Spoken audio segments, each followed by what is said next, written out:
അലൈക്കും വറഹ്മത്തുള്ളാഹി തആല വബറകാതുഹു. അൽഹംദുലില്ലാഹ് അസ്സലാത്തു വസ്സലാമു അലാ അഷ്റഫി റസൂലില്ലാഹ് വഅലാ ആലിഹി വസഹ്ബിഹി അജ്മഈൻ അമ്മാ ബഅദ്.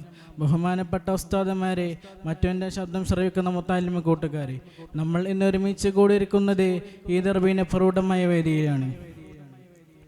എനിക്ക് ഇന്ന് നിങ്ങളുടെ മുന്നിൽ അവതരിപ്പിക്കാൻ കിട്ടിയ വിഷയം ദുരന്തമുഖത്തെ യുക്തിവാദികളെ കാണാത്തതെന്നുകൊണ്ട് ഇതിനെക്കുറിച്ചാണ്. ദുരന്തം എന്നത് ഒരു നിമിഷം പോലും മുന്നറിയിപ്പ് നൽകാതെ നമുക്ക് നേരിടേണ്ടി വരുന്ന ഏറ്റവും കഠിനമായ പ്രതിസന്ധിയാണ്. പ്രകൃതി ദുരന്തങ്ങൾ, യുദ്ധങ്ങൾ, സാമ്പത്തിക തകർച്ച, മഹാമാരികൾ എന്നിവയെല്ലാം മനുഷ്യരുടെയോ സമൂഹങ്ങളുടെയോ ജീവിതത്തെ മൂർച്ചയേറിയ വെല്ലുവിളികളിലേക്ക് നയിക്കുന്നു. എത്രയും ശക്തമായതും അപകടകാരിയായതുമായ ഈ നിമിഷങ്ങളിൽ ഒരുപാട് താളം തെറ്റുന്ന ചോദ്യങ്ങൾ നമ്മൾ ഉയർത്താറുണ്ട്. ഇവിടെ യുക്തിവാദികൾ എവിടെയുണ്ട്? യുക്തിവാദം തൻ്റെ ബുദ്ധിയും അനുഭവങ്ങളും ആശ്രയിച്ച് ലോകത്തെ വിശദീകരിക്കാൻ ശ്രമിക്കുന്നതാണ് ഇതിൻ്റെ അടിസ്ഥാനത്തിൽ പറയുന്നത്. പക്ഷേ ദുരന്തമുഖത്തെ പ്രകൃതിയുടെ അമിതമായ ശക്തികൾക്ക് മുന്നിൽ മനുഷ്യൻ വിറച്ചു നിൽക്കുമ്പോൾ യുക്തിവാദം നിശബ്ദമാകും. കാരണം യുക്തിവാദം എല്ലായ്പ്പോഴും ഓരോ കാര്യം ചിട്ടയായി കണക്കാക്കി നിർത്താൻ ശ്രമിക്കുന്നതിനാൽ ജീവിതത്തിൻ്റെ അവ്യക്തമായ അതിജീവന ഭയങ്ങൾ നേരിടുന്നതിൽ അത് ഒരു പരിധിയുള്ള നിബന്ധനയാണ്. ദുരന്തങ്ങൾ എത്രമാത്രം നിയന്ത്രണാതീതമാണെന്ന് നാം കണ്ടിട്ടുണ്ട്. പ്രളയമോ ഭൂകമ്പമോ മഹാമാരിയോ മനുഷ്യൻ്റെ കൈവശമുള്ളതല്ല. അവ സംഭവിക്കുമ്പോൾ മനുഷ്യൻ്റെ ശാരീരികവും മാനസികവുമായ ശക്തികൾ തകരാറുണ്ട്. ഇത്തരം കാലങ്ങളിൽ യുക്തിയുടെ മർമ്മം നമ്മെ പിടിച്ചു നിർത്താൻ പ്രയാസമേറിയതാണ്. ഈ ദുരന്തങ്ങൾ മനസ്സിലാക്കാൻ കഴിയാത്ത വിധം അവസ്മരണീയവും അങ്ങേയറ്റം അതിശക്തവുമാണ്.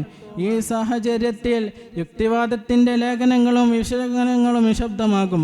കാരണം അവ പ്രവർത്തിക്കുന്ന പരിധി മനുഷ്യൻ്റെ വസ്തുനിഷ്ഠമായ അറിവുകൾക്കാണ്.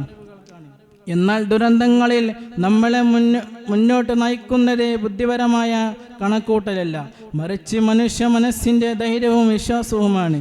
ഇതിഹാസങ്ങളും മതപണ്ഡിതരും യുക്തി വളരെയധികം പ്രധാനമാണെന്ന് സമ്മതിക്കുന്നുണ്ടെങ്കിലും ദുരന്തങ്ങളിൽ അവ നിശബ്ദമാകുമ്പോൾ ആത്മീയതയ്ക്ക് ഒരു പ്രധാന സ്ഥാനമുണ്ട്. കാരണം ദുരന്തത്തിൻ്റെ പങ്കിട്ടും ഭീതിയും അതിജീവിക്കാൻ ആളുകൾക്കുള്ള അടിമൂലത്തിലുള്ള ആധ്യാത്മിക ആധാരം യുക്തി മാത്രമല്ല, വിശ്വാസം, ത്യാഗം, സഹജീവിതം ഇവ ഒരാളുടെ മനസ്സിനെ ശക്തമാക്കുന്നു. അതുകൊണ്ട് ദുരന്തമുഖത്തെ യുക്തിവാദികളെ കാണാത്തത് അവരുടെ പരാജയമല്ല, പക്ഷേ മനുഷ്യൻ്റെ പരിമിതമായ സാധ്യതകളാണ്. അതിജീവനത്തിലുള്ള കൃത്യമായ ബുദ്ധിശക്തിയും ഏകാന്തരായ പ്രാർത്ഥനയിലോ കൂട്ടായ്മയുടെ കരുതലിലോ അല്ലെങ്കിൽ പ്രകൃതിയുടെ അവ്യക്തശക്തിയെ സമ്മതിച്ചുകൊണ്ടുള്ള സമർപ്പണത്തിലോ ആളുകൾക്ക് ലഭിക്കുന്നു.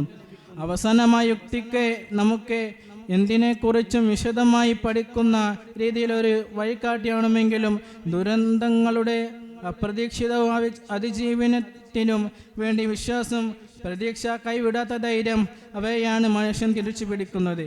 ഇത്രയും പറഞ്ഞുകൊണ്ട് ഞാൻ എൻ്റെ വാക്കുകൾ അവസാനിപ്പിക്കുന്നു. ആഖിറു ദഅ്വാനാ അൽഹംദുലില്ലാഹി റബ്ബിൽ ആലമീൻ. അസ്സലാമു അലൈക്കും വറഹ്മത്തുള്ളാഹി.